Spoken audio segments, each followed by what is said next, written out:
All right, mates, Jay Scott here. Welcome back. JL Scott Fishing and Eats. Hope everybody is doing well and has had a great winter. It's been a minute, obviously. So I want to do a quick video on the upcoming video drops on the YouTube channel. If you haven't followed that, subscribe to that. Be sure to take care of that. As well as if you've not subscribed, it's a free subscription, by the way. Come right to your email box for your for the newsletter, which is a little bit more in-depth coverage of some things I'm going to talk about now. You can't really do in video format, but highlighting videos going forward here in the next few days that will drop on the YouTube channel just to give everybody a heads up. Doing the trout stocking update. The trout stocking in Maryland is kind of coming to an end a little bit.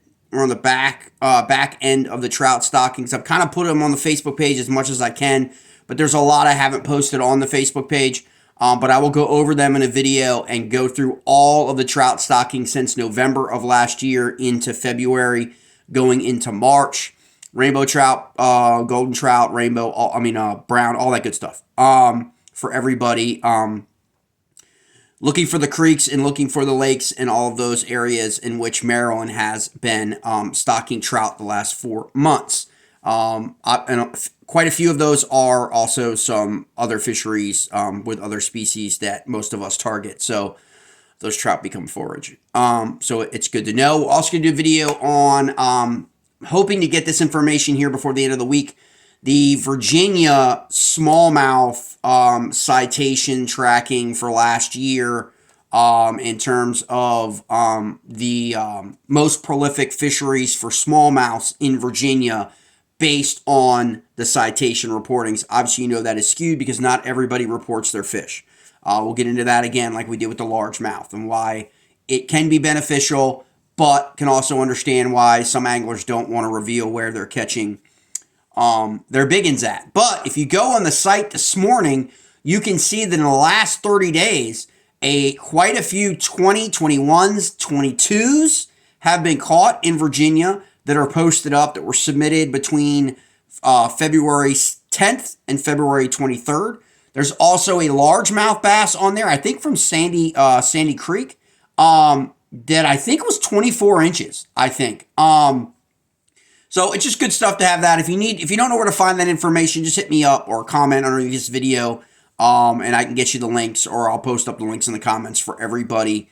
Also going to go through some Lake Murray. Lake Murray, I did in the newsletter, was asked to do kind of a video to highlight all the baits that caught fish on Lake Murray and what I was throwing on Lake Murray. When the BFL, South Carolina Division BFL, was in town on Lake Murray 2 weeks ago. I'll do that. That's no problem there. Also going to do the line through. Was asked to do the line through video on how you do line through swim baits for swim baits that are this size. Obviously, that you want to use a line through. You can also use the belly or swim bait. Belly hook and that presentation as well. I could cover that as well. But a bunch of different style swim baits. We'll cover some different rigging techniques, whether you want to use the jig head, whether you want to use the line through, the belly method, all those methods. I'll do video on that. We'll cover that. Then we've also got the river starting to get ready for the river again. River's starting to come down again. We had great weather, 75, 78 degrees. This week in some places. Now we're going to be back down to like 40. You could probably get some snow this weekend in Maryland and Virginia in the DMV. It's kind of crazy. So the fish are all over the place of the river. Catching them on the bank, shoreline within 10, 15 yards of the bank, catching them in the middle of the river, catching them in places they're just totally freaking confused as to what the hell's going on because the weather has just been so erratic and the water levels have been up, down, up, down, up, down constantly for the last like 2 weeks. So we will get into some different hair jig configurations, which I love to throw. Do a video covering on that. It's one of my favorite baits for the Upper Potomac, Allegheny, and Monocacy. Smaller bait profile. Forage fish tend to be a little bit smaller in these areas.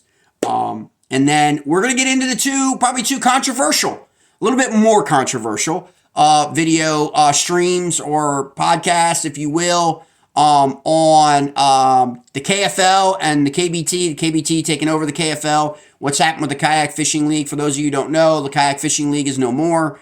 in its former format. It's kind of morphing into something else, but there are different regions are kind of being left out of the mix. A lot of it self induced, meaning they're not going to participate in the new KBT, at least this season, was coming out. So we're going to cover that. We'll cover the teams that are going to be in that. It's mostly towards the south of us and southwest towards Texas in that, as opposed to, from what I understand, there's no Northeast teams, nothing north of Virginia all the way to Maine that are going to be participating, at least at this point. So I got an email out and a call out, so get some more information on that. And then the last one, which could be kind of controversial, but something I care about, and that is the myth of the red.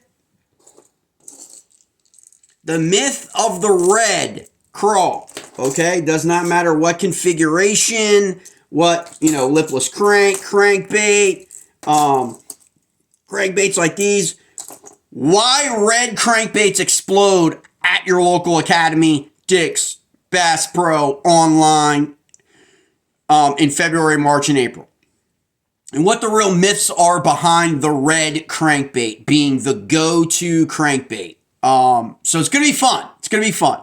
I'm one of those people, it's like, I'm a contrarian guy, but I also like to look at the science and like to look at the behavior and like to look at what we know. Obviously, if everybody is throwing a certain crankbait or a certain jerkbait or a certain chatterbait, because of marketing and because of everything, the cultural influences, obviously people are catching more with that for those profiles, right? Because the more people that are throwing them, they're the ones catching fish, right?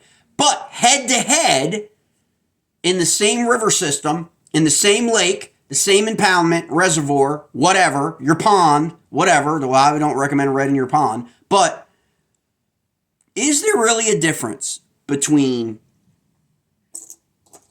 your red crankbait, orange color, red, fire, whatever you want to call it, crawl in March and April, pre-spawn, into spawn, than your other forage patterns? Is there really a big difference? If you're only throwing one, you can't really participate in this discussion. You got to be able to be throwing both of them. You've got to be able to be throwing difference, or even something along the lines of this or this, okay? Other forage species at the same time in the spring. If you're only throwing red, you can't really participate in the discussion because it's all you're throwing. It's like black and blue on the tidal Potomac. If you're only throwing a black and blue jig and you're catching fish on a black and blue jig and that's all you're throwing, you're in the camp that black and blue is the color, right? Like, you got to experiment. You got to expand these things. You got to like test different things out in order to get involved. Will a fire red crawl, red colored anything catch you largemouth and largemouth bass? Yes, okay, that's not what we're talking about here. We're talking about what's the science behind it, what's the behavioral behind it in the ecosystems, right? How, if it has anything to do with the mud bugs and the molting of crawl, changing their color, right, and all of that. If it really has to do with that argument, then why is it that this bait can catch massive largemouth in a lake or reservoir that has no crawl species, and the fish living in that reservoir, for example, in Virginia and in Maryland and in North Carolina and in Pennsylvania, okay? The fish have never seen a crawfish in their entire lives. So how would they know that a crawl molting process creates a red tint in the crawl? Like, they don't know that, right? It's like dropping you in a country speaking a foreign language that you've never been exposed to, right? You don't know you don't know anything about that language, right? It's the same thing. And so the myths get debunked when you actually try to take a color crankbait like this somewhere where there are no crawl and you still catch fish, right? So does it have anything to do with the crawl, or does it have something to do with the noise, the action of that crankbait, shallow, deep dive, or whatever it is? So that's what we're going to get into. Gets pretty controversial because there are a lot of people. You walk down an aisle of a tackle store. What color is primarily the crankbait, right? Red.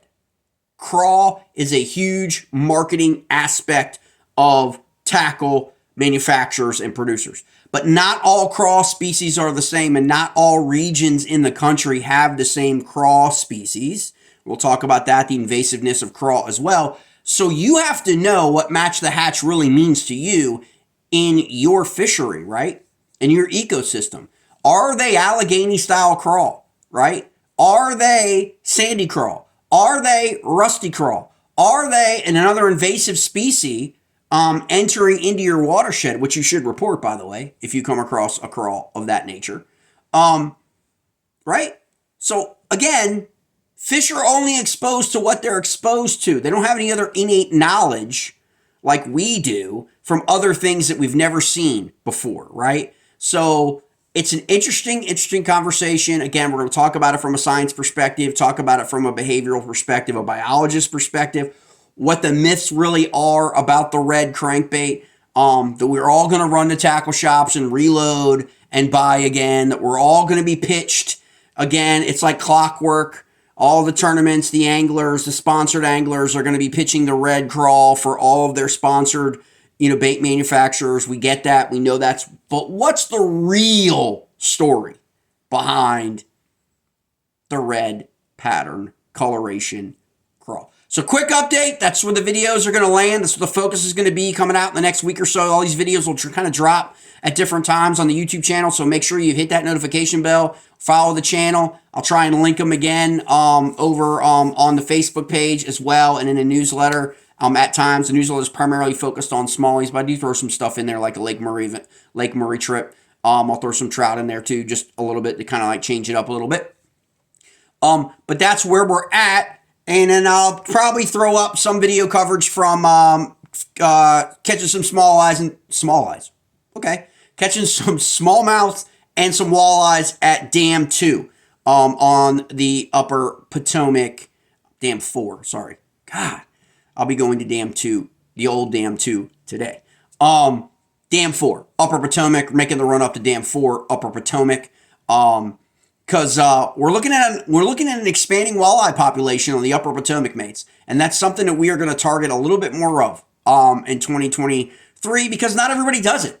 Not everybody's talking about that, and that's kind of the direction we want to go. We got some trips to Lake Brittle again for some saugeye and some walleye. Those are the hybrids. We're gonna do some crazy stuff. Okay, to kind of change stuff up, and be different from a lot of the other channels that is going down. I appreciate the love and support from everybody. We're kind of like I know on YouTube, we're like pretty much the fastest growing YouTube channel on that platform for our, small area, DMV, covering Maryland, Virginia, West Virginia, and Pennsylvania, over the last 6 to 8 months. It's nice to get those emails from YouTube.